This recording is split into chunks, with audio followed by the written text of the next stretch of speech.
Hello' guys, আজি নৱম সংখ্যক ৰাষ্ট্ৰীয় হস্ততাঁত দিৱসৰ লগত সংগতি ৰাখি বোকাখাত বিধানসভা সমষ্টিৰ অন্তৰ্গত বৰজুৰিত মাননীয় মুখ্যমন্ত্ৰী ডক্টৰ হিমন্ত বিশ্ব শৰ্মা ডাঙৰীয়াৰ উপস্থিতিত এখন বিশাল জনসভাৰ আয়োজন কৰা হয় আৰু সেই সভাৰ সম্পূৰ্ণ পৰিৱেশ মই আপোনালোকক দেখুৱাই যাবলৈ চেষ্টা কৰিছোঁ।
বোকাখাত সমষ্টিৰ বিধায়ক তথা কৃষিমন্ত্ৰী অতুল বৰা ডাঙৰীয়াই তেখেতৰ বক্তব্য প্ৰদান কৰি আছে।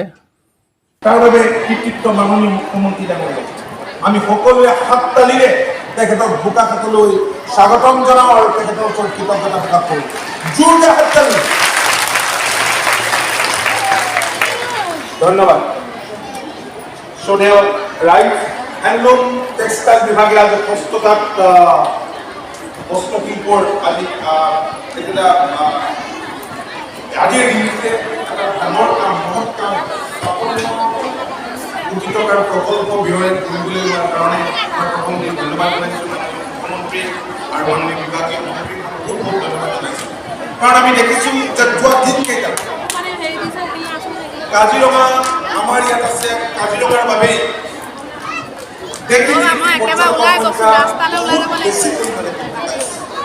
ৰাজহ পাইছে চৰকাৰে, আৰু আমি অনুভৱ কৰোঁ যে এইটোৱে স্বাভাৱিকতে আৰু পৰ্যটকক আকৰ্ষিত কৰিব আৰু ইয়াত বহুত মহিলা শিপিনীৰ সুযোগ আহিব। আৰু ইয়াৰ পাছতে মাননীয় মুখ্যমন্ত্ৰী মহোদয়ে তেখেতৰ বক্তব্য প্ৰদান কৰিবলৈ আগবাঢ়িছে। আৰু আমি 40 কোটি টকা দিম ক্ৰিকেট ষ্টেডিয়াম, ফুটবল ষ্টেডিয়াম। অলপ আগতে উমাই মোক কৈছে যে ক্ৰিকেটৰ হেলিপেড বনাই থকাৰ কাৰণে ক্ৰিকেট খেলাত অসুবিধা হৈছে। মই ইঞ্জিনিয়াৰক কৈছোঁ কালিয়ে হেলিপেড ভাঙি দিব লাগে, তাত একেবাৰে ক্ৰিকেট ফিল্ড বনাই দিব লাগে। অতুল বৰা ডাঙৰীয়া আমাৰ ভেটেনাৰী মিনিষ্টাৰ, তেওঁ ইয়াতে খুব ধুনীয়া ভেটেনাৰী হস্পিটেল এখন কৰিব খুজিছে, য'ত মানুহৰ দৰে চিটি স্কেন থাকে, মেচিন থাকে, আল্ট্ৰাচাউণ্ড থাকে, পোহনীয়া জন্তু আৰু কাজিৰঙাৰ আমি জন্তুৰ চিকিৎসাৰ বাবে আমি ব্যৱস্থা ল'ব পাৰোঁ। তাতো প্ৰায় আমি 10 কোটি টকা খৰচ কৰিম। আৰু আজি এই বোকাখাততে মন্ত্ৰী কেশৱ মহন্ত ডাঙৰীয়াই মিছন ইন্দ্ৰধনুষ, তাৰমানে সৰু ল'ৰা ছোৱালীবিলাকক ক'ভিডৰ সময়ত বহুত আমাৰ শিশুৱে ভেকচিন ল'ব নোৱাৰাৰ কাৰণে আমাৰ ল'ৰা ছোৱালীৰ বেমাৰ আজাৰ বাঢ়িছে, তাৰ কাৰণে স্পেচিয়েল প্ৰগ্ৰেম এটা মিছন ইন্দ্ৰধনুষ আমি ইয়াতে আজি আৰম্ভ কৰিছোঁ। আপোনালোকে ঘৰৰ যাতে বাচ্চাবিলাকক সকলোকে ইমিউনাইজেশ্যন কৰে, প্ৰতিষেধক কৰে। বোকাখাতত মই বহু দিনৰ পৰা ভাবি আছিলোঁ যে এটা অতি উন্নত মানদণ্ডৰ পৰিদৰ্শন বংলো আমাক লাগে। বৰ্তমানৰ পৰিদৰ্শন বাংলাটো আমি ভাঙি দি 18 মাহৰ ভিতৰত এটা খুব ধুনীয়া পৰিদৰ্শন বাংলা আমি ইয়াতে বনাব খুজিছোঁ। তাৰো আজি আমি ইয়াতে আধাৰশিলা স্থাপন কৰিছোঁ। অতুল বৰা ডাঙৰীয়াই মোক কৈ আছে, বহুদিনৰ পৰা তেখেতৰ মনত এটা ইচ্ছা আছিলে যে বোকাখাতত কিবা আমাৰ চৰকাৰে এটা ভাল আঁচনি ল'ব লাগে। আমি অকণমান চিন্তা কৰি আছোঁ যে কেনেকে পৰ্যটকসকলৰ লগত খাপ খুৱাই বোকাখাতত এটা সমগ্ৰ বিশ্বৰে চকু আবদ্ধ থকা এটা আমি অনুষ্ঠান কৰিব পাৰোঁ। আলাপ আলোচনা চলি আছে। মই আপোনালোকক ভাল খবৰ এটা সোনকালে দিম, কেইটামান দিন আপোনালোকে ধৈৰ্য ধৰক।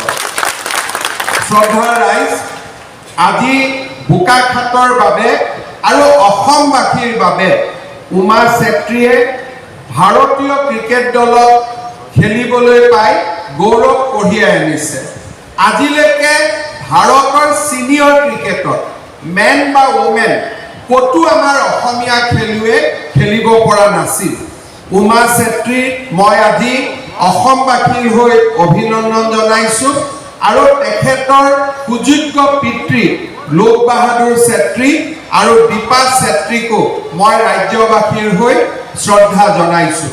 আজিৰ সভাতে মই উমা চেত্ৰীৰ বাবে অসমবাসী ৰাইজৰ হৈ 10 লাখ টকাৰ এটা উপহাৰো মই ঘোষণা কৰিছোঁ। শ্ৰদ্ধাৰ ৰাইজ, বোকাখাতৰ এক ডাঙৰ ঐতিহ্য আছে।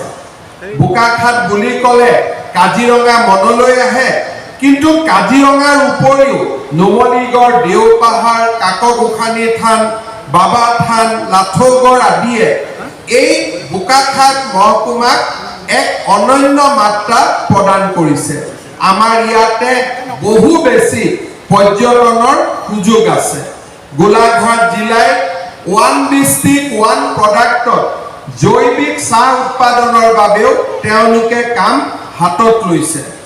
আজি আমি গৌৰৱ অনুভৱ কৰোঁ যে কেইটামান দিন আগতে আমাৰ চৰকাৰে এটা ডাঙৰ সিদ্ধান্ত ঘোষণা কৰিছিল যে আমাৰ গোলাঘাট জিলাৰ সকলো ৰাইজে অগৰ গছ তেওঁলোকে ৰুৱে, কিন্তু অগৰ গছৰ পৰা যিমান লাভ নহয়, যদি ঘৰত তেওঁলোকে প্ৰচেছিং কৰিব নোৱাৰে, কুটিৰ উদ্যোগ নিৰ্মাণ কৰিব নোৱাৰে,